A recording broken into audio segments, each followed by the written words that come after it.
First of all, I wanted to explain to you guys why I'm standing in a liquor store doing this presentation.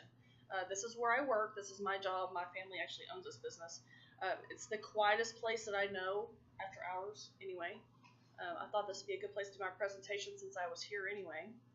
And this is the beginning of my presentation. Hello, and welcome to my hometown presentation. My name is Catherine Barr. I'm a senior at Tarleton this year. And I would like to talk to you guys a little bit about my hometown, which is Whitney, Texas. It's located in central Texas, about 30 miles north of Waco. It's in Hill County, also about 75 miles southwest of Dallas-Fort Worth. So if we're looking for a good time or go have some fun, we're going to take about an hour and 20-minute trip to Dallas. Not too far, not bad at all. And actually, if we needed to go to an H-E-B or want to go to the mall or see a movie, we were going to take at least a 30-minute trip to Waco, which still, it's a nice payoff to be able to live in the country. And also, we had a great lake out there, so there was other things to do to keep us entertained besides going to the mall, luckily. Whitney is located in Hill County, which back in the mid-1800s, 1867 to be exact, the railroad was coming through from Houston on the way to Cleburne, and they decided to build a small town. It wasn't really a town at the time; it wasn't named yet, but they were coming through that area of Whitney, and this was good. The population, there was a lot of people already living there at the time, so the railroad decided to buy that area, and then they auctioned it off to the people that lived there. They were selling it by plots, and the way that they did this was they set up a wagon, and they sold plots, or auctioned off plots out of the back of the wagon. I think the plots went for somewhere around $750 a piece, which sounds like maybe a lot back in the 1800s, but nowadays, since Whitney is located on a beautiful lake, land is worth a lot more. It's a very expensive place to buy property. The city was named Whitney after Charles A. Whitney, which is the son-in-law of a major railroad magnate at the time. It's funny because growing up, I remember hearing the story somehow that the town of Whitney was named after Eli Whitney, which I didn't know at the time. I just kind of went along with that story, but since then I've done the research and found out that Eli Whitney was actually the inventor of the cotton gin. Not only that, he died many years before Whitney was founded or thought of. So that has no relation. Just turns out that it was named after somebody's son-in-law somehow. Other than that, the railroad was very popular. After they auctioned off the plots, it kind of became a boom town. For the first time, there was hotels, there was hospitals. It's actually bigger then than it was 100 years later.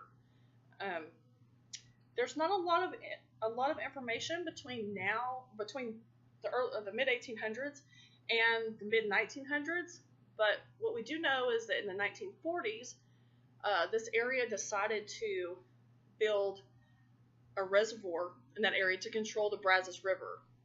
The Brazos River goes all the way across Texas. It's a giant, giant river. It really doesn't even look like a river. It's just like a giant sea of some kind. It's huge. People go kayaking and all that kind of stuff.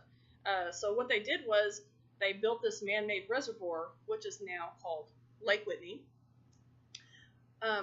They had to move a lot of townspeople. Actually heard that they moved the cemetery. They had to do all this kind of stuff to build the reservoir, and it wasn't that big then. But they also included a dam, which is 166 feet high, and also it controls the Brazos River. It has a huge impact on the whole area, and it also has a lot of control over the power company there. Power company is actually located inside the dam. I don't know that much about the electric company, but I do know we had to take a tour of that in 8th grade, so I realized it was inside of the dam, and it's huge. It's not like the Hoover Dam, but it's big in its own right. And also, it's what divides two counties. So the lake as we know it today covers almost 24,000 acres, which also goes across 225 miles of shoreline, 3 counties. It's huge. It's a giant tourist attraction. Um, People come from Dallas, Metroplex, just they come from everywhere. There's summer homes. I feel like even more of the homes that are there are summer homes than are actual people living there through the year. The the population doubles during the summertime, actually. People coming, even if they're not coming to stay for the summer, if they can't afford the summer home or whatever it is, people come, they jump cliffs. That's a huge attraction. They come to kayak, they're scuba diving. Whitney houses over 15 resorts and marinas. So there's lots of fishing, lots of hiking. There's Indian caves. That's a really big deal around here. People are always going to Lake Whitney to hunt for arrowheads around the water.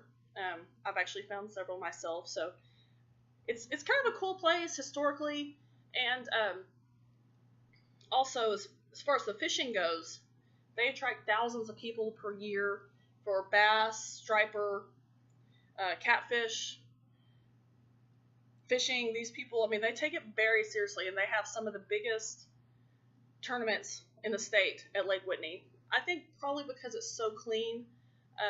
Also, the school district is great.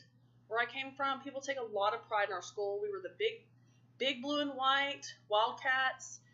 We were a 4A classification, but people didn't really understand because we only had a population of 2,000 people, but that only included who was inside the city limits. The lake population was not included, although they all came to our school. So we were a lot bigger, very diverse, because we had people that came from all sides of the lake and people that had moved out of big cities. It was just a very cool place to grow up, and when I think of it fondly. And after this presentation and thinking back and driving through there, I actually my parents still have some property there, and every now and then I go back and I just look and see, and it makes me feel like maybe at some point I think I might want to move back. It was a great place to raise kids and has a lot to offer. So with that in mind, I will finish my little walk down memory lane now, and I hope I have done it justice. So everybody may get a chance to go check it out one day. Thank you.